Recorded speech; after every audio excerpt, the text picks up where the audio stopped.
Doing more with less shows up in nearly every higher ed budget conversation right now. But what does that actually mean for the people running the institution and the faculty doing the teaching? That's where we start our conversation with today's guest, Dr. Shari Veil. Dr. Veil is Provost and Chief Academic Officer at North Dakota State University. And for her, it's a homecoming. She's a North Dakota native who earned her PhD at NDSU. Most recently, she was the Dean of the College of Journalism and Mass Communication at the University of Nebraska-Lincoln. This conversation isn't about theory. It's about the calls she actually has to make and defend when resources don't meet demand. If you're weighing similar trade-offs on your own campus, this one's worth your time. We get into what do more with less actually looks like day to day for her team and her faculty, why she draws a hard line between data-driven and data-informed decision-making, and what goes wrong when institutions lean on data alone. Why we lost 5 faculty and we need to hire them back is the wrong question for strategic hiring, and what she asks instead.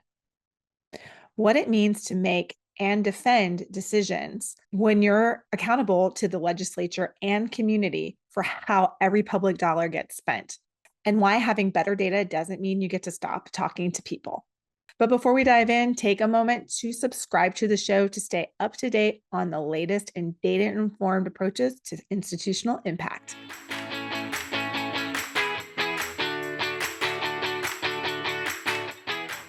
Shari, welcome to Next Practices. I'm so happy you're here. Thank you. Glad to be here. I'd love to start by having you share a little bit about yourself with our audience, who you are, and your work in higher education. Sure. So I'm currently the provost at North Dakota State University, which is also my alma mater. So my PhD was from North Dakota State. My work has been in risk and crisis communication. That is my particular area of research. I went into academia, finishing my PhD, went first to the University of Oklahoma, was an assistant professor there, built up the Center for Risk and Crisis Management at Oklahoma, was recruited then to the University of Kentucky to launch the Risk Sciences Division. Again, very much focused on research. And that portion of my career went through the tenure track process, assistant, associate, full professor, got sucked into administration, focusing more on student crises. So working in advising, ultimately became the associate dean for undergraduate affairs, as well as department chair of communication. And then eventually got tired of trying to fix things without the budgetary oversight to actually fix them, and went on for a dean opportunity. And I was dean of the College of Journalism and Mass Communication at the University of Nebraska for the last 6 years. And now I've come home. So back to North Dakota, full circle here as provost. How wonderful to come full circle. I know that it's I've done that before, going back to where you're a student and working there as a staff member. And I don't know, it's kind of magical to have that experience. Yeah, it was fun. The last couple of weeks, we were out on field days with the new president of the university, and going through with our extension centers, just being out in the community. There wasn't a stop that we made where I didn't know someone or wasn't related to someone. So fun to kind of be home and have that instant rapport. Yeah, that's awesome. Well, I know in an early conversation we had, one of the things that stood out to me, and I know it's a challenge for for everyone in higher ed right now, is everyone's being asked to do more with less. Faculty are being asked to do more with less. Frontline staff, administration, everyone across institutions are asking to do more with less. I would even want to add in there faster. Do more with less faster than they've ever done before. And of course, we have emerging technologies like AI that purport to help us do that. What does that actually look like day to day for you right now in your teams and for the faculty at your institution? Sure. I think it's important to clarify that doing more with less doesn't necessarily mean we're just asking people to work harder and that they're not working hard enough, because our faculty and staff are incredibly committed. They are already doing a ton of work. And just as we are looking at making changes with the university, it's less about do more with less, just work harder, and more about being intentional in how we use our time, how we use our people, how we use our resources. And the bigger thing is that higher education is changing. So student demographics are changing, workforce needs are changing, public expectations are changing, and we can't keep doing everything the same way that we've always done it. That's the change. So sometimes it means that maybe we need to question whether or not we're offering the right mix of academic programs, or rethinking how we're doing advising or scheduling so that students can graduate more efficiently. It might be that we're investing in technology that actually reduces administrative work so faculty and staff can spend more time doing what only they can do: teaching, mentoring, discovering, solving big problems. And for NDSU, our mission hasn't changed. We still exist to educate students, advance research, and serve North Dakota. The challenge is that we need to make sure that every dollar and every hour is aligned with that mission. Yeah, I love that distinction. I think oftentimes we've kind of winnowed down these changes in an institution to, I'm being asked to do more with less. But the reality is that we're being asked to evolve the way we do things, which is a different question and opens up different answers than saying, oh, we have to do more with less. So I love that reframe. I think it's true. And the reality is that higher has been doing business one way for a really long time. And like anything else, we don't do things like we did them 100 years ago or 50 years ago, even in other parts of our life. They have to evolve with the times, the needs of the students, the market, and the demands, the technology changes all impact and influence how education is. So I really find that a really important and powerful refrain. Thanks. It's hard. I mean, it's hard when you have the budget crunch, when you have to make decisions on budget. You still have to say, how are we putting students first? And that has to be the bottom line versus the dollar side. Yeah, you've mentioned before too, is that, or you alluded to it in your answer, is that, as an administrator and as an institution, you're ultimately, if at a public institution, but even at a private institution, you're ultimately held accountable to some kind of funding entity. In the case of public institution, that's your community, your public dollars and how you spend them, and to the legislature of your state and federal legislature too. So how does that stewardship responsibility change the way you make and defend those hard decisions as you are evolving your institution? Yeah, it's recognizing that every tuition payment represents a family that's making sacrifices.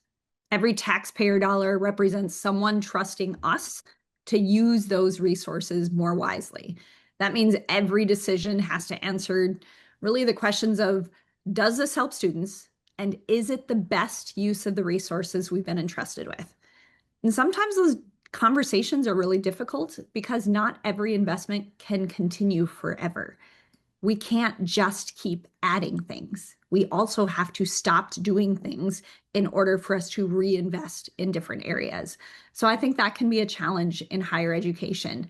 But when decisions are grounded in evidence, aligned with strategy, centered on student success, it's much easier to explain that. And people might not always agree with the decisions that we're making, but they deserve to understand why those decisions were made. And transparency builds trust, because ultimately stewardship isn't about spending less. It's about creating greater value for the people who we serve. Yeah, and it's about understanding where that value comes from and where the impacts are. And I would say that it's sort of the other side of the coin to the first question we were discussing, in that as you evolve, being a good steward of your dollars is questioning, should we stop this? Do we need to change this? Do we need to think about this differently? Do we need to rethink how this goes versus just going with the status quo? Right. Yeah. Yeah. It's a question of, is this the right thing for where we are now as a university, where we are as a society? I mean, higher education has been around for a long time. It shouldn't stay the same. Our industries change. We need to change with it. Yeah. How are you using data and technology to inform your decision making? And I know you've made the distinction between data driven versus data informed. And I know I try to make that distinction too. They're very different things. Data driven feels like the data is making the choice, and data informed is having that as an input in broader decision making. So, can we talk through what that looks like for you and why that distinction matters? Yeah, I think for me, it's recognizing that data doesn't make decisions. People make decisions. I mean, the data is incredibly valuable. It helps us see patterns we might not otherwise see.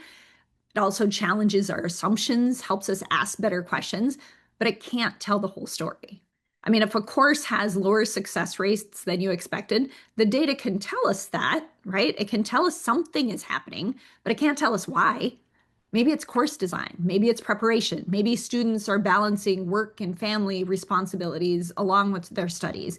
Maybe it's serving a population that has greater academic needs than what we expected for the course that we were offering at the time. And that answer is only going to come from talking with faculty, advisors, students.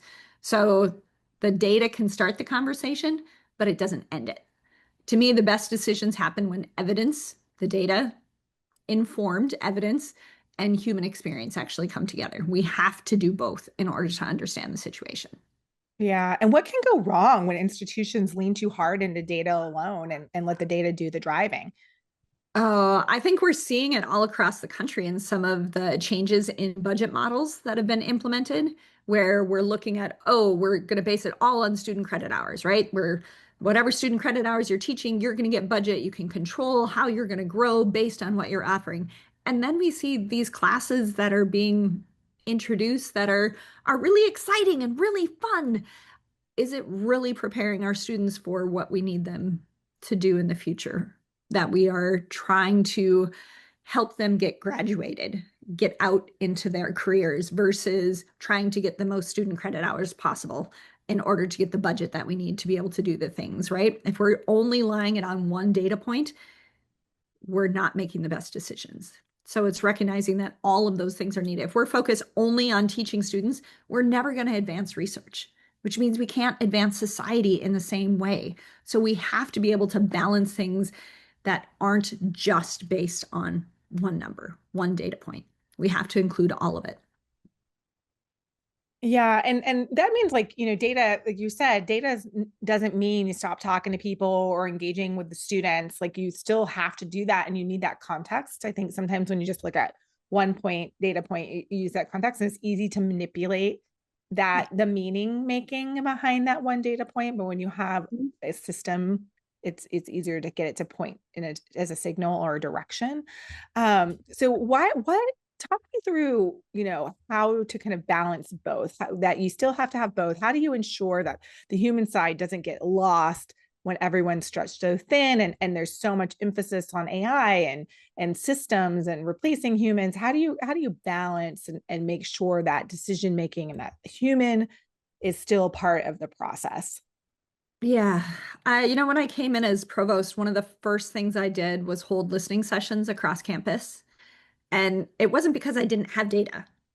It was because data and people answer different questions, right? So we need to actually talk to people about what's happening. What I found the biggest eye opener for me in doing these listening sessions was that we have created workarounds to work around our workarounds at universities because we enact policies and then we add this policy over here and we make this decision here and we create all of these barriers that suck up time and energy and money, right? When we're trying to be good stewards, having all of that stuff that keeps us from our actual mission, that takes up time, that pulls away what our faculty need to be doing in engaging with our students and advancing research and serving our state.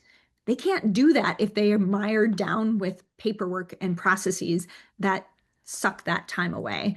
So I think that's part of it too, is having those conversations, learning about the pain points, being willing to listen about how administrators can over administrate to the point that it becomes uh, a barrier to what our true mission is, which is serving our students, educating them, advancing research, serving the state. So I think that's the important part of it, is being open to criticism, not just of the larger operation of higher education, but what we've done to ourselves as administrators, that we need to look at ourselves about the processes we've created that we think are trying to protect us, that can actually create barriers to advancing the university.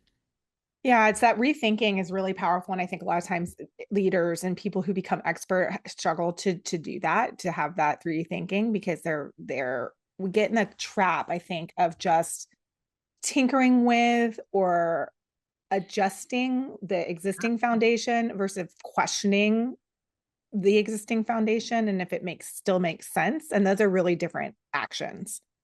Yes. And I'm open to questioning all of the things. Now, I don't believe in change for the sake of change, but if I ask you why we're doing something and you tell me, well, that's because we've always done it that way, that's a really hard thing for me to accept as why that is the correct process. How could we do it more effectively? So not just more efficiently, but more Mhm. effectively in order to reach the goals that we're trying to achieve because we reconsider the process.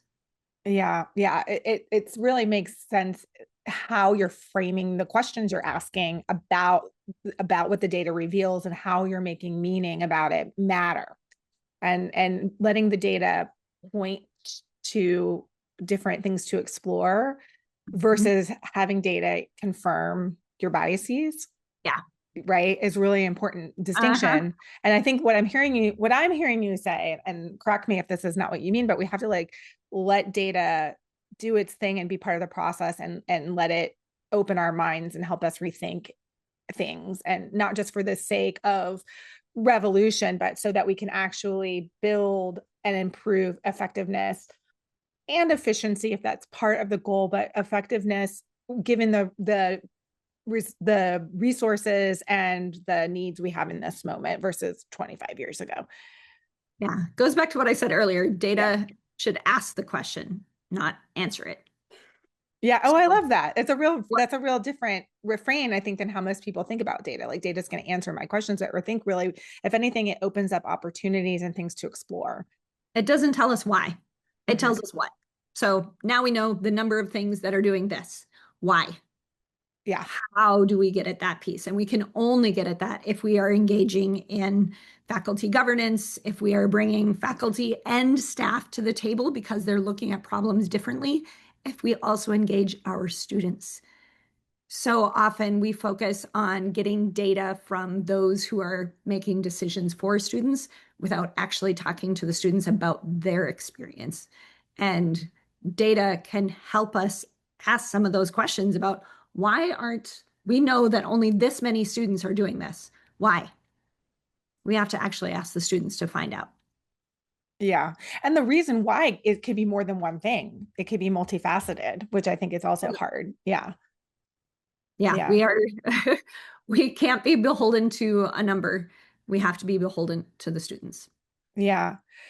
Is there are there things, I know when we were talking earlier before we were talking about this episode, we were talking about different ways to sort of manifest itself on campus, and one of the examples that you shared was, when the kind of status quo thinking, like we have this many positions and those positions are lost. And so we have to like put those positions back in. Like, so, or we had this role and that role maybe is vacant. And the idea is we're just going to automatically backfill that role as a justification that like that getting to that, we've always done it this way Mhm. thinking that you mentioned. What's a better question to ask instead, do you find? Yeah, we talked about this a little bit because we've launched a strategic hiring plan process here at NDSU. That's a little bit different in that uh, as deans are proposing hiring for the next year, they go through all of the data, right? We have them going through what are your enrollment numbers, what is the workforce demand, what are the research expenditures, what are the publications in those areas. So all of that is the foundation of it. And then it's the question of not who do we need to replace, which is often what I would get. So the question for hiring often comes in of who retired, therefore we need to backfill that position. And really the better question is what does the university need now to best serve students in our mission? It may not be replacing that position. We've often just replaced faculty lines one for one, almost as if the university isn't changing. Well, the university is changing, and our students are changing, and enrollment patterns change, and industries change. So we need to really focus more on whether we should be hiring in that line at all or hiring in a completely different discipline where student demand is growing. Maybe it's investing in advising or instructional design because we have more demand online and we need to launch more programs in that area and bring faculty to the place where they can teach online. That may be a better use of those dollars than replacing a faculty member in a particular unit. And that's really hard for us to get past that idea, because then it's a question of, well, what's going to happen? Who's going to teach those classes? Well, we're going to have to make adjustments. And I look at it where every position represents a long-term investment of public dollars, of tuition dollars, and we owe it to our students and our taxpayers to ask whether or not we are really recreating yesterday's university or we are investing in tomorrow's university. And I think that's a much healthier conversation for us to have as a university rather than talking about, oh, we've lost this many faculty. This is why we need to hire. What do the enrollment numbers look like? Is this the best investment of these dollars for where the university is going, not where the university has been? That's quite a paradigm shift, I think, from my experience in higher ed and how I know these kind of conversations go, like what you described. How is that landing? How are you starting to shift in your campus that way of thinking? What kind of pushback you get? I can hear the audience saying, that's great, but people at my campus are going to push back. They're going to reject this. That won't work. We can't have these conversations. So what do you say to those kinds of hesitations about this approach? I think if we don't have those conversations, we're just going to chase each other down to the bottom. I mean, we can't keep just investing in the same areas when there's growth in other areas. I mean, that's not going to help us serve our students. If we have the largest nursing program in the state of North Dakota, we have to have nursing faculty. We have to support that growth. Yes, we also need support in our general education areas, in our humanities. We absolutely need foundations for our students. But if enrollment has declined in one area and grown in another, we need to be investing in the area of growth and not in the area of decline. So I think where the conversations are still feeling safe is started in departments and now it's moved to the college level. So I think that is the case within our colleges. I know that's the case within our colleges here at NDSU where they're having those conversations. It's when do we start having the conversation of moving funding from one college to another, because that's where the growth is. And I think that's a much harder conversation to have, and one we still have yet to have here at NDSU. We have work to do in that area. Yeah, I mean, I think one of the things that data is really good at is opening the door to these kinds of conversations and to start to get people to think differently. And if they see the data, you can broach that conversation of like, here's what we're seeing. We have to adjust, and having that listening tour and hearing from folks builds trust and conversation versus it being a top down like decision that they don't understand and it's in a black box and they don't know why and they become angry. Then it becomes less about, we're just not replacing that. It's more about how do we reallocate resources to the needs of the university as the university evolves. And here's how the data is helping us understand those needs. It's really important when we look at what are those foundational needs. So like the liberal arts based focus on the initial STEM classes, like those general education classes are so critical to our foundation. But today, so many of our students have already taken those classes through dual credit by time they even arrive. So that's where the data comes in. It doesn't mean that we don't need those foundations, but we have to accept that our students have already earned those credits for those foundational classes while in high school as part of the push toward dual credit. When we have students who are coming to campus with 30, 40, 60 hours out of high school, they don't need those courses. They've already taken them. They've already earned those credits. So we don't need as many sections anymore. And we have to recognize it doesn't mean that those classes aren't important. It just means that they're already being taught somewhere else. So we can't keep investing in that area when it's being covered somewhere else. Yeah, it makes so much sense. Like the demand for some of those introductory classes may be falling because those are happening earlier for students because students are trying to get out of the higher ed, make higher ed more affordable and shorten the time in higher ed. And so higher, traditional universities curriculum may need to focus on upper level courses, and that ratio of freshmen who maybe need to go into a sophomore level class is increasing while that freshman class demand is decreasing.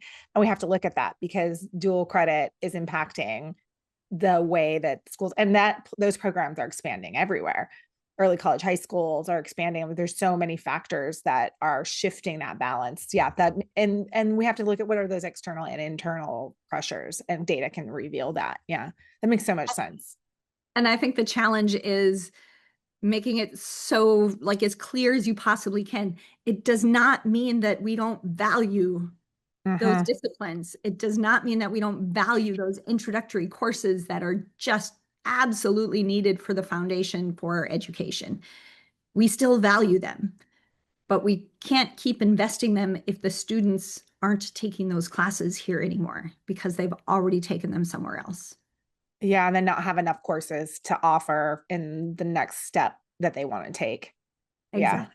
And then they don't have things to take in a schedule that's healthy for them. Yeah. Yeah. Yeah. Well, Shari, thank you so much. Before we sign off, is there anything else as we're thinking about evolving higher ed and all the pressures that we're facing with more limited resources, different legislative demands, and how education's evolving? Anything else that you'd want listeners or folks in similar seats to you to be thinking about as they're navigating this time? I think the message is more for parents and potential students of recognizing that the people in the university, they are here because they love it, because they are invested in educating your students, invested in advancing research, they are invested in the future of our state. I mean, there is passion and commitment here that just know that your students, when they come to a university, they are cared for, they are supported, their minds will be opened in so many different ways. And we can talk all about the changes in higher education and what's happening and what we need to make a change on and what we need to overhaul, all of those things. What hasn't changed is the investment of the people who are here. Like, you have to love it to be in higher education with all of this going on. And just, I am so proud of our community.